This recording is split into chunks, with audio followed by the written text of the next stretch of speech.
श्री गुरुभ्यो नमः हरि ओम அப்போ நேத்தி திரவியத்தை பார்த்தோம். திரவியத்துல பிருத்திவி பார்த்தோம். திரவியத்துல பிருத்திவி பார்த்தோம்.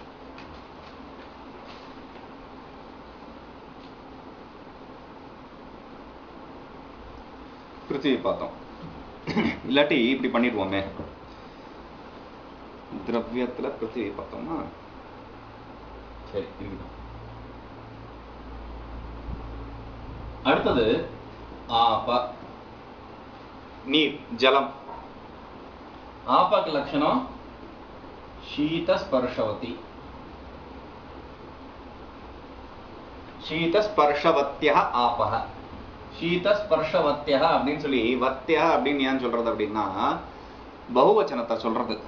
ஆப சப்தம் வந்து எப்பவுமே நித்திய பகுவச்சனாந்தம், அதனால शीतस्पर्शवत्यः அப்படின்னு சொல்லி சொல்லுவாங்க.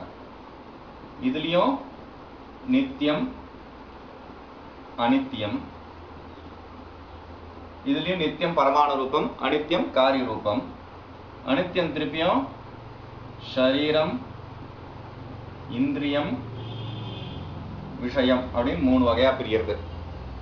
சரீரம் இந்திரியம் விஷயம் அப்படின்னு மூணா பிரியறது. ஆபக சீதஸ்பர்ஷவத்தி, குளிர்மையான உணர்ச்சி கொடுப்பது, குளிர்மையான குளிர்மை உடையது. அதுதான் ஆப்ப, நீர், நீருடைய லட்சணம். நித்தியம் அனித்தியம் ரெண்டு வகைப்படுறது. நித்தியம் சரீரம் இந்திரிய, நித்தியம் பரமாணு ரூபம், சரீரேந்திரிய விஷயமா அனித்தியம் மூணு வகையாகிறது. சரீரம் எங்க அப்படின்னு கேட்டா வருணலோகே. வருணலோகே, வருணலோகத்துல பிரசித்தமானது சரீரம். இங்க நம்ம பார்க்க முடியாது. நீர்மயமான சரீரம் அங்கதான் பிரசித்தம். தண்ணியாவே சரீரம் இருக்கிறது அங்கதான், இங்க தண்ணியில சரீரம் இருக்கு. அதனால அடுத்தது இந்திரியம் ஜிஹ்வாக்ரவர்த்தி.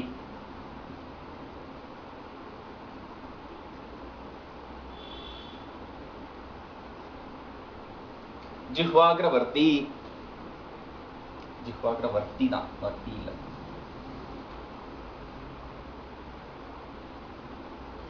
ஜிஹ்வாக்ரவர்த்தி நாக்கு நுனி. விஷயம் சரித் சமுத்திராதி.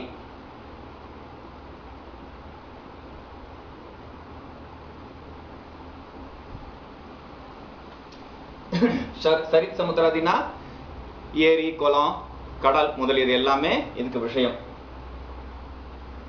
திரவியத்துல பிருத்திவி பார்த்தோம். அதே மாதிரி திரவியத்துல நீர். நீர் எப்படிப்பட்டது? பிருத்திவி கந்தவதி. நீர் எப்படிப்பட்டது? நீர் குளிர்மையானது.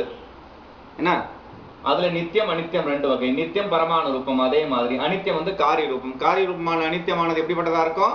சரீரம் இந்திரியம் விஷயம் மூணு வகையா பெரியது. சரீரம் என்னது? வருண லோகத்துல. நீர் வகையான சரீரம் வருண லோகத்துல பிரசித்தம்.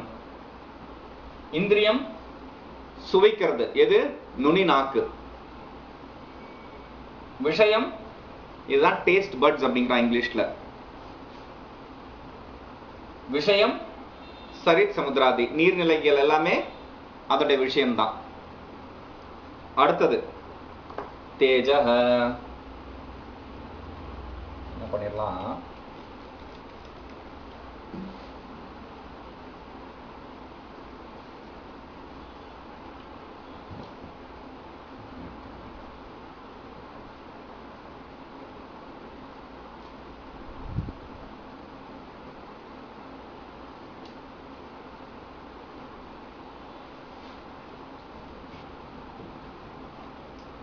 அப்படியே வச்சுக்கலாம்.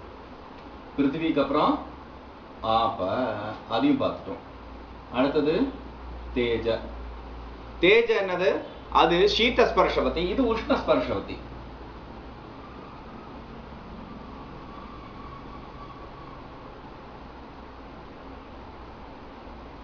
உஷ்ண ஸ்பர்ஷவத், ஏன்னா இது வந்து ஆண்பால். உஷ்ண ஸ்பர்ஷவத். அதுவும் நெருப்பும், நெருப்பு என்னது? சூடானது.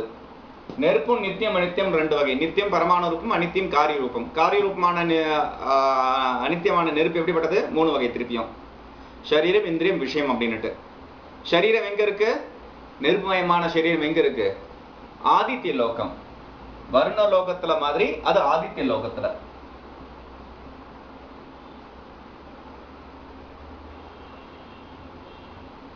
ஆதித்ய லோகத்துல பிரசித்தமானது சரீரம்.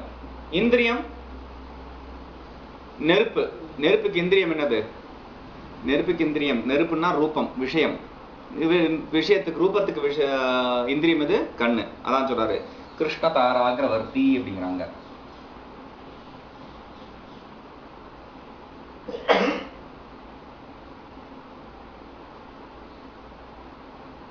கிருஷ்ண தாராகிரவர்த்தி கண் நடுவுல மத்தி பாகம்ல கருப்பு பாகம், அந்த பாகத்தோட நடுவுல இருக்கிறது, அங்கதான் இந்திரியம் இருக்கு. விஷயம் ரூபத்துக்கு விஷயம் என்ன? எல்லாமே தான். இங்க வந்து தேஜஸ்க்கு நெருப்புக்கு விஷயம் வந்து 4 வகையா பிரிக்கிறாங்க. பௌம 4 வகையா பிரிக்கிறாங்க. விஷயம் இங்க எழுதிறேன் தனியா, இதை மாத்திரம். பௌம, அப்புறம் அபிந்தன,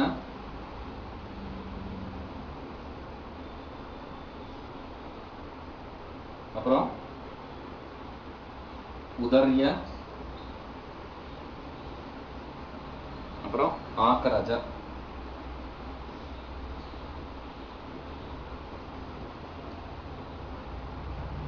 பௌம, அபிந்தன, உதர்ய, ஆக்கரஜ அப்படின்னு 4 வகையா பிரிக்கிறாங்க.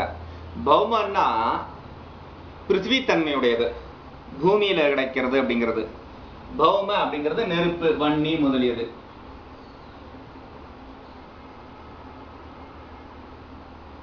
வன்னி முதலிய இவைகள்லாம் பௌமத்துல நேரடியாவே அடையப்படுறது. வன்னி பௌமத்துக்கு. அபிந்தனத்துக்கு, அபிந்தனத்துக்கு வித்யுதாதி. அப் இந்தனம்,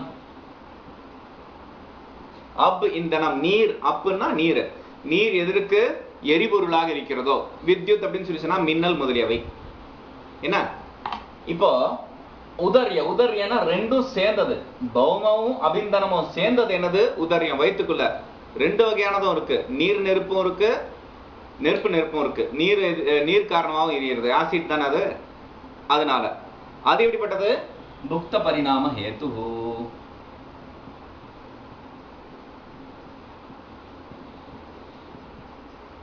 சாப்பிட்டது ஜீரணமாறதுக்கு காரணமா இருக்கிறது.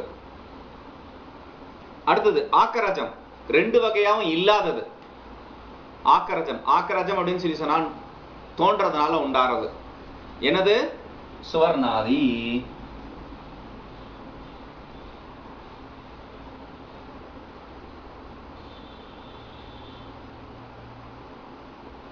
சுவர்ணம் முதலியது, தங்கம் முதலியது, பூமியிலிருந்து கிடைக்கிறது, தங்கம் முதலியது. இதெல்லாம் வந்து இது 4வது வகை.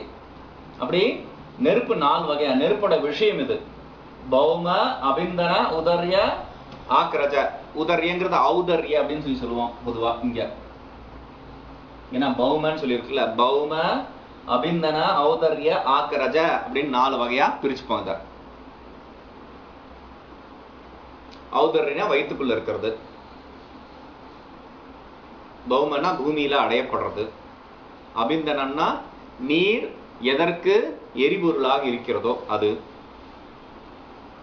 ஆக்கரஜம்னா கணனத்தினால தோன்றதுனால அடையப்படுறது. இப்படி 4 வகையா பிரிக்கிறாங்க. அடுத்தது ஆப்புக்கு அப்புறம் தேஜியும் பார்த்துட்டோம்.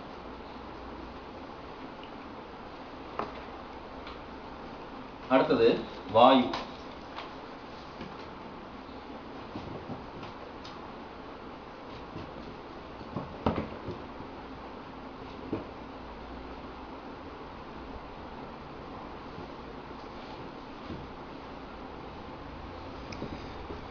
அடுத்தது வாயு. வாயுக்கு என்ன லட்சணம்? ரூபரஹித ஸ்பர்ஷவான் வாயு.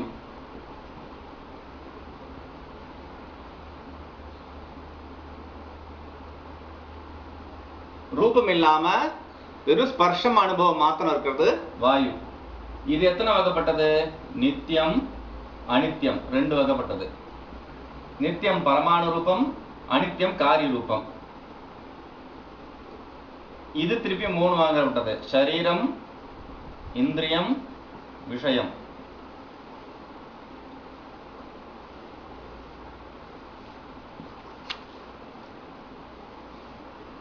சரீரம் வாயு லோகத்துல, வாயுலோக சரீரம். இந்திரியம்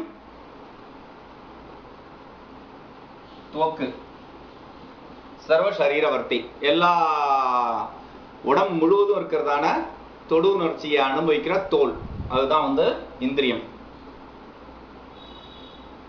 விஷயம், வாயுக்கு விஷயம் என்னது? வாயு இதுதான். வாயு இருக்குன்றது உங்களுக்கு எப்படி தெரியும்? மரங்கொடி எல்லாம் ஆடுறது இல்ல, அதுதான். விருக்ஷாதி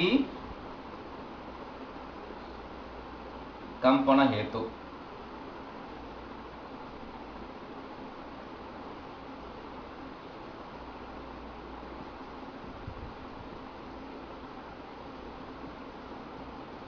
விருக்ஷாதி கம்பன ஹேத்து, மரங்கொடி எல்லாம் ஆடுறதுக்கு காரணமா இருக்கிறது. அப்படி மூணு வகையா ஆறுது. ரூபமில்லாத ஸ்பர்ஷம் மாத்திரம் உடையது வாயு. நித்தியம் அனித்தியம் ரெண்டு வகை. நித்தியம் பரமாணு ரூபம், அனித்தியம் காரிய ரூபம். அந்த அனித்தியமான காரிய ரூபம் சரீரம், இந்திரியம், விஷயம்னு மூணு வகை. சரீரம் வாயு லோகத்துல பிரசித்தம். இந்திரியம் தொடு உணர்ச்சியுடைய தோல். விஷயம் மலை, மரம் முதலியது ஆடுறதுக்கு காரணமா இருக்கிறது. வாயு முடிஞ்சு போச்சு. அடுத்தது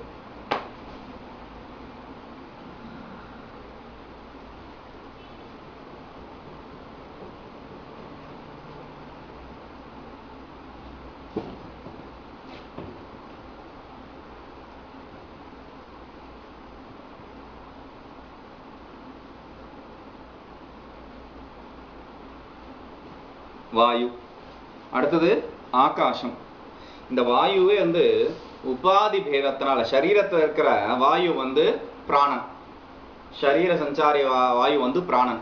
பிராணன் ஒண்ணுதான், இருந்தாலும் அது செய்யற செயல் உபாதின்னு சொல்லுவோம். அந்த உபாதினால 5 வகைப்படுறது. பிராண, அபான, வியான, உதான, சமானன் அப்படின்னு சொல்லிட்டு. சரீர சஞ்சாரியில சரீரத்துல இருக்கிறது பிராணன். அந்த வாயுவும் அதுவும் வாயு தான். அந்த பிராணன் 5 வகைப்படுறது. பிராண, அபான, வியான, உதான, சமானன். பிராணன், அபானன், வியானன், உதானன், சமானன் அப்படின்னு 5 வகைப்படுறது. இது வாயுவோட இன்னொரு பிரபேதம் சரீரத்துக்குள்ள. ஆகாசம், இது நான் அழிச்சிருக்கலாம் இந்த ஃபுல்த்தையும். ஏன்னா ஆகாசம், காலம், திக், ஆத்ம, மனசு, இந்த 4த்துக்கும் என்ன அப்படி வித்தியாசம் அப்படின்னா, நித்தியம் அனித்தியம் 2 ரூபம் இல்லை. ஏன்னா ஆகாசம் எல்லாம் நித்தியம் தான். இவங்களுடைய சித்தாந்த பிரகாரம் ஆகாசம் எல்லாம் நித்தியம் தான். அதான் சொல்றாரு ஆகாசம். ஆகாசம் எப்படிப்பட்டது? சப்த குணகம் ஆகாசம்.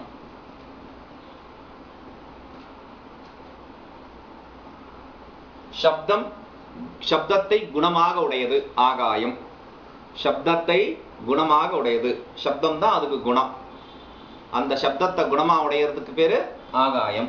அந்த ஆகாயம் எத்தனை வகை, எப்படிப்பட்டது அப்படின்னு சொல்லி சொன்னா, ஏகம், விபு, நித்தியம், 3 வகையா பிரிக்கிறாங்க. அந்த ஆகாயத்துல பிரபேதம், ஆகாயத்துல பிரபேதம் இல்ல, ஆகாயத்துக்கு என்னென்ன குணங்கள் உடையது அப்படின்றத சொல்றாங்க. ஏகம், நித்தியம், விபு. ஆகாயம் ஒண்ணுதான், அதனால ஆகாயத்துக்கு ஜாதி நீங்க கொண்டு வர முடியாது.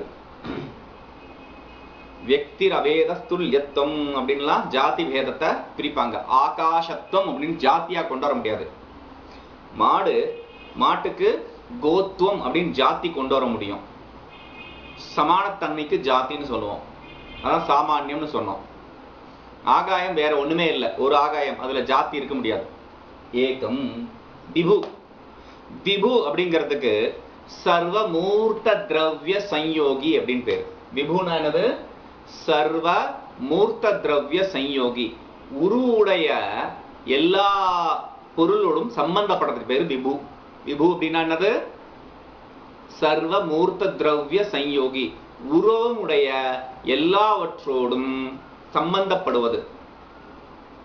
எல்லா இடத்துலையும் பறந்து வியாபிச்சு இருக்கிறதுனால உருவமுடைய எல்லாத்தோடையும் சம்பந்தப்பட்டதா இருக்கிறது விபு. நித்தியம்னா ஏற்கனவே சொல்லிட்டோம், துவம்ச அப்பிரதியோகித்துவம், துவம்சத்துக்கு பாத்திரமாகாதது அப்படிங்கிறது நித்தியம். சரி, இப்போ ஆகாசத்தையும் பார்த்தாச்சு. ஆகாசத்துக்கு அடுத்தது காலம்.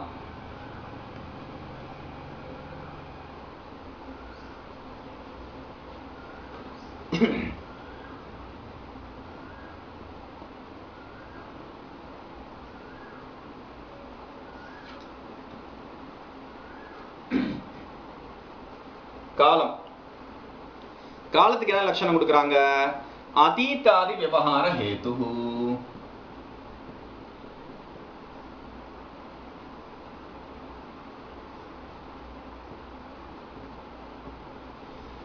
அதீதாதி விவகார ஹேது ஹேது. அதீதம் அப்படின்னு சொல்லி சொன்னா கடந்த, கடந்த, நிகழ் மற்றும் எதிர்காலம், இந்த மாதிரியான விவகாரத்துக்கு காரணமா இருக்கிறதுக்கு பேரு காலம். இந்த காலமும் எப்படிப்பட்டது? ஏகம் விபு நித்யம். ஏகம் விபு நித்யம், ஏகஹ விபு நித்யஹ அப்படின்னு சொல்லி சொல்லணும்.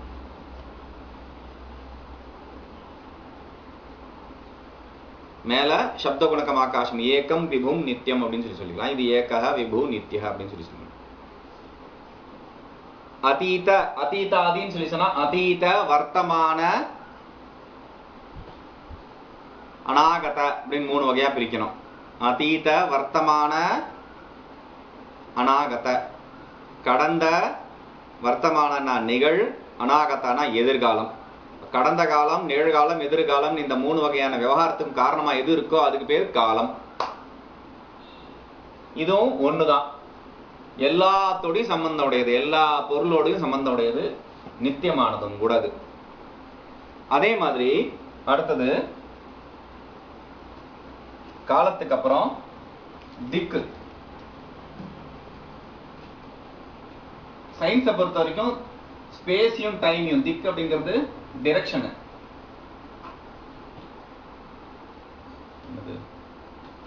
கால, அடுத்தது திக்கு. திக், திக்குனா திசை. திசை என்னது அப்படின்னு சொல்லி சொன்னா, அங்க அதீதாதி அப்படின்னு சொல்லி சொன்னோம்ல, இங்க பிராச்சியாதி.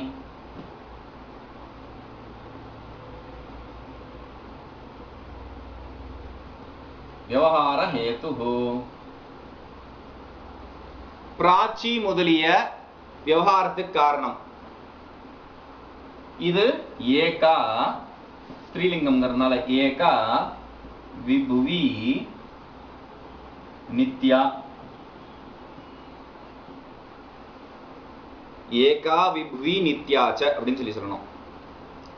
பிராச்சியம், அப்படி பிராச்சி அப்படிங்கிறதுனால பிராச்சி, அர்வாச்சி, பிரதீச்சி, உதீச்சி அப்படிங்கிற 4 திசையும் எடுத்துட்டு இருந்தோம். பிராச்சி, அர்வாச்சி, பிரதீச்சி, உதீச்சி.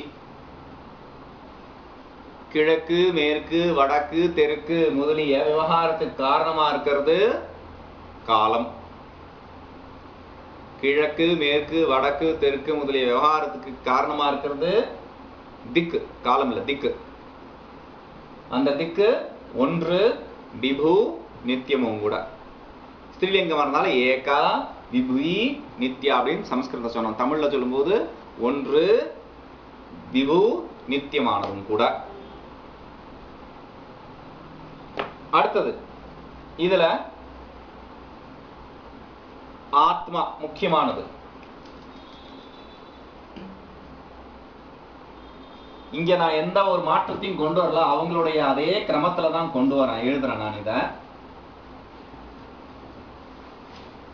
அடுத்தது ஆத்மா.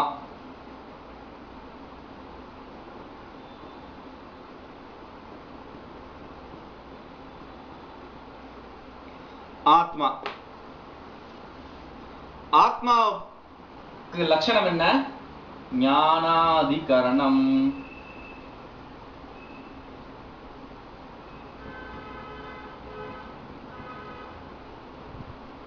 ஞானாதிகரணம்.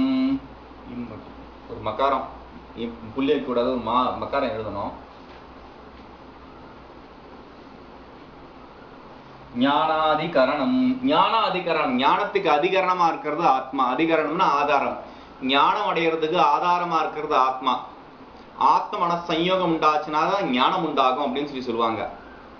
ஞானத்துக்கு அதிகரணமா இருக்கிறது ஆத்மா. அந்த ஆத்மா எப்படிப்பட்டது அப்படின்னு சொன்னா ரெண்டு வகைப்படுறது. ஒன்னு ஜீவாத்மா, இன்னொன்னு பரமாத்மா.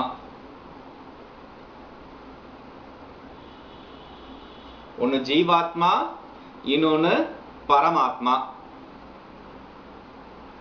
ஜீவாத்மா என்னது? பிரதிசரீரம்.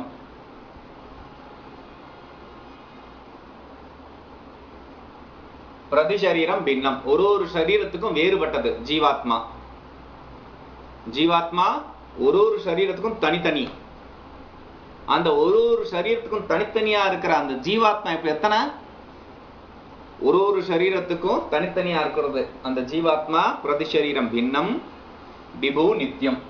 அதை எழுதிக்கோங்க. பின்னம், விபு, நித்யா. ஜீவாத்மா ஒரு சரீரத்துக்கும் பின்னமா இருக்கிறது, விபுவா இருக்கிறது, நித்தியமா இருக்கிறது. அந்த ஒரு சரீரத்துல இருக்கிற ஜீவாத்மாவும் விபு வியாபிச்சிருக்கிறது. அந்த ஒரு சரீரத்துல இருக்கிற ஜீவாத்மாவும் நித்தியம். பரமாத்மா. பரமாத்மா பத்தி சொல்லும் போது என்ன சொல்றாங்க? பரமாத்மா யாரு? ஈஸ்வரன். ஈஸ்வரன் தான் பரமாத்மான்னு சொல்றாங்க. அந்த பரமாத்மா எத்தனை வகைப்பட? எத்தனை? ஏக, ஒண்ணுதான், சர்வஜன்.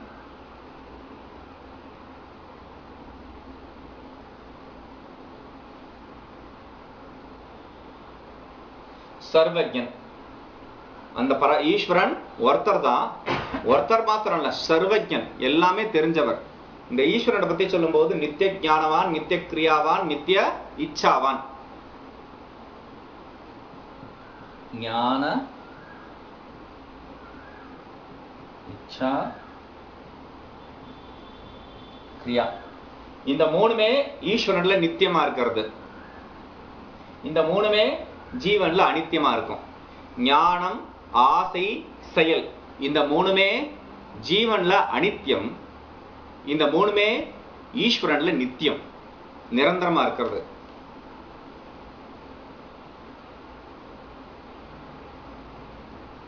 அடுத்தது மனசு.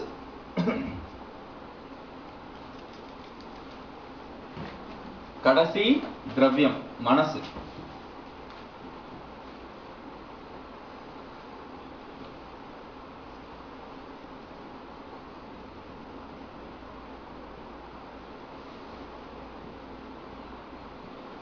மனசு என்னது?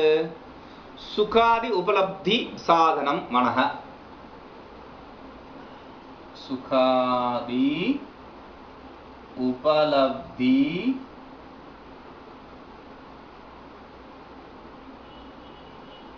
சாதனம்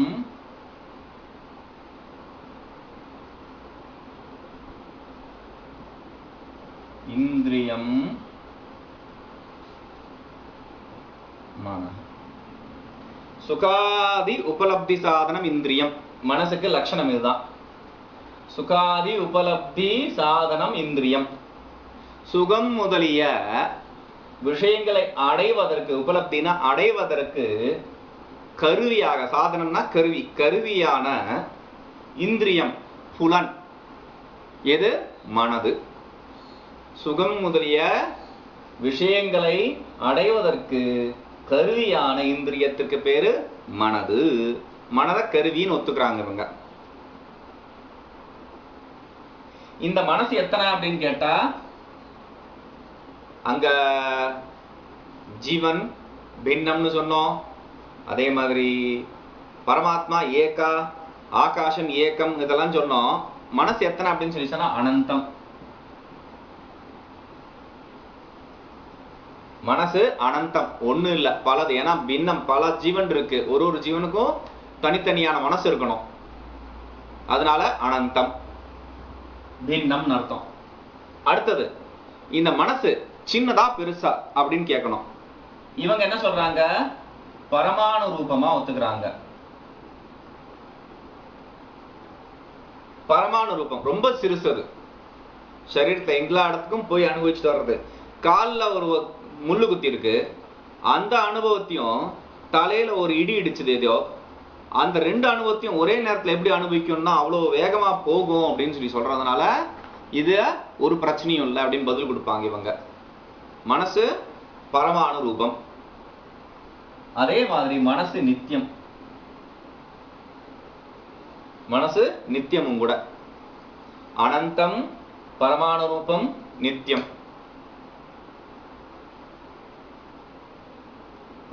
அப்போ திரவியம் எத்தனை வகை பார்த்தது?